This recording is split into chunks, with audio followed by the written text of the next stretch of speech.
কি কি হয়েছে? কি হলো?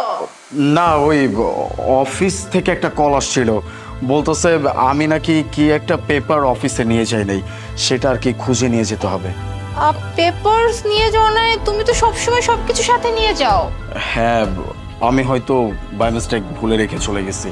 স্যার, ওই যে আপনি আমারে ওই দিন কইছেন না একটা থার্মোমিটার আনতে, আমি সারা মার্কেট ঘুরা এই যে থার্মোমিটার আনছি স্যার। এই থার্মোমিটারটা নেন স্যার, নতুবা লস হয়ে যাবে। আরে বাবা, ওইটা থার্মোমিটার না, থার্মোফ্ল্যাক্স। আমার মনে পড়ছে, আমি ওকে থার্মোফ্ল্যাক্স আনতে বলছিলাম। আচ্ছা শোনো না, তুমি এসব ব্যাপারে বুঝবে না, তুমি মেইলি ব্যাপার কি বুঝবে। তুমি এক কাজ করো, তুমি তাড়াতাড়ি অফিসে চলে যাও, আমি দেখে শুনে আমি কেনাকাটা করে রাখতেছি। স্যার, অনেক কষ্ট করে এই বাজারে সমস্ত দোকান ঘুরা এই থার্মোমিটার মানে থার্মোফ্ল্যাক্সটা পাইছি স্যার, এটা নিন স্যার, নতুবা আমার মতো গরিব মানুষের অনেক লস হয়েছে স্যার। দেখছো, আসলেই তো ঠিকই তো বলছে। ও সামান্য এসব বিক্রি করেই তো নিজের সংসারটা চালায়, তাই না? এখন যদি আমি এটা না কিনি তাহলে তো ও লস হয়ে যাবে। আমি এটা কিনে নেই। বাবু, আমি বুঝতেছি তো, আমি কেনাকাটা করছি, আর এগুলো তো আমার কাজ, তাই না? সংসারে কি লাগবে কি লাগবে না এই যাবতীয় কাজ আমার। তুমি এগুলো কেন করবে? তুমি যাও, তুমি অফিসে যাও, অফিসে তোমার বস তোমার জন্য ওয়েট করতেছে, যাও না। হ্যাঁ, অফিসে তো যাব, কিন্তু ওই পেপারটা, ও মনে পড়ছে, ওই পেপারসের ফাইলটা নিয়ে তো আমি সোফাতেই বসছিলাম। দ্যাট মিন্স পেপারটা হয়তো সোফার পিছনে পড়ে গেছে, নয়তো নিচে পড়ে গেছে। আমি দেখছি। না না না না না, সোফার পিছনে কিছুই নাই, কিছুই নাই, বিশ্বাস করো। আর তুমি এখানে ফাইল নিয়ে বসো না, আমার মনে আছে তুমি ফাইল নিয়ে তো বেডরুমে বসছিলে, এখানে কোনো পেপারস নেই, বিশ্বাস করো বাবু। তুমি আমার কথা শোনো, এক কাজ করো না, আমার কি মনে আছে জানো? আমার মনে আছে পেপারসটা তোমার অফিসে আছে। তুমি এক কাজ করো, তুমি অফিসে চলে যাও, দেখবা ওখানে গিয়ে পেয়ে যাবা। বাস, অনেক নাটক হয়েছে। এতক্ষণ যাবত আমি তোমার নাটক দেখতেছি। সোফার পিছনে যে তোমার বয়ফ্রেন্ড লুকানো আছে সেটা আমি জেনে গেছি। নাটক করার আর কোনো দরকার নাই। এই, সোফার পেছনে কে আছে? জলদি এখানে উঠে আসো, নয়তো উঠে আসো। চুপ চুপ চুপ, এই পুলিশ ডাকো, পুলিশ ডাকো। হাই, কিসের চোর? আমি তোমার বয়ফ্রেন্ড।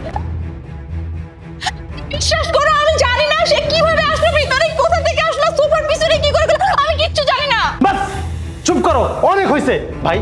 আমি এবার সত্যি কথা বলতেছি।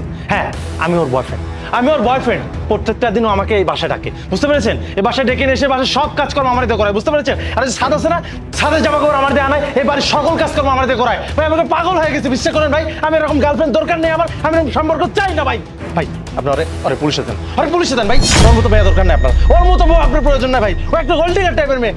আমার জীবনটা একবার অতিষ্ঠ করে ফেলাইছে ভাই। আমার জীবনটা ভাইজা ভাইজা ভাইজা মতো খেয়ে ফেলাইছে। কি করে জানেন? এই যে বান্দারা আমার, যখন আমি ওয়াশরুমে থাকি আমার ফোন দিয়ে বলে, বাবু তোমার এক্ষুনি আসতে হবে, তখন ওয়াশরুম থেকে দৌড়ে আসি ভাই। শুধু ওয়াশরুম না, আমি সেদিন আমার বন্ধুর সাথে আড্ডা দিতেছিলাম, সে আমার কয় কি জানেন? কয় তোমার এক্ষুনি আসতে হবে। আমি 2.5 কিলো দৌড়ে এই বাসায় আসছি ভাই, বিশ্বাস করেন আমার সবকিছু শেষ। আমি আমার মতো মেয়ের সাথে আমার জীবনে কোনো সম্পর্ক করবো না ভাই। ভাই, আপনি আমার বাঁচান, আমি তো আপনার ধরে পায়ে ধরে ভাই, আপনি আমার এই বান্দার কাছে বাঁচান ভাই। এই চুপ! আর একটাও কথা বলবি না তুই। একটা সংসার নষ্ট করছিস, আবার বড় বড় কথা বলতেছিস। আরে যে তুমি, আমি তোমার কাছ থেকে এটা জীবনেও আশা করি নাই। আমি তো ঘুণাক্ষরেও কোনোদিন ভাবতে পারি নাই যে তুমি আমার সাথে এত বড় একটা প্রতারণা করতে পারো। কিসের অভাব ছিল? ভালোবাসার অভাব ছিল? টাকা পয়সার অভাব ছিল? কোন জিনিসটার অভাব ছিল? সব দিক থেকে আমি তোমাকে সুখে ভরায় রাখছি, তারপরেও এরকম একটা কাজ করতে তোমার বিবেকে একটুও বাঁধলো না? আমি থাকা অবস্থায় আরেকটা ছেলের সাথে তুমি পরকীয়ার সম্পর্কে লিপ্ত হইছো। এই ছেলেটাকে অনেক আগে থেকে আমার সন্দেহ হতো, কেমন কেমন যেন লাগতো। আমি যখনই অফিসের জন্য বাসা থেকে বের হইতাম, নিচে আমি অনেক দেখতে পাইতাম, ও আমার দিকে কেমন চোরের নজরে তাকাইতো। আমি বুঝতে পারতাম না আসলে ব্যাপারটা কি। এখন বুঝতে পারতেছি, আমি যখন অফিসে যাওয়ার জন্য বাসা থেকে বের হই, এই ছেলেটা তখনই আমাদের বাড়িতে ঢোকে, আর তুমি তাকে বাড়িতে ঢুকাও। বাড়িতে ঢুকানোর পরে এখানে রাসলীলা চলে, প্রেম চলে। ছি, আমার ভাবতেও অবাক লাগতেছে যে তুমি আমার সাথে এত বড় একটা বেইমানি করতে পারছো।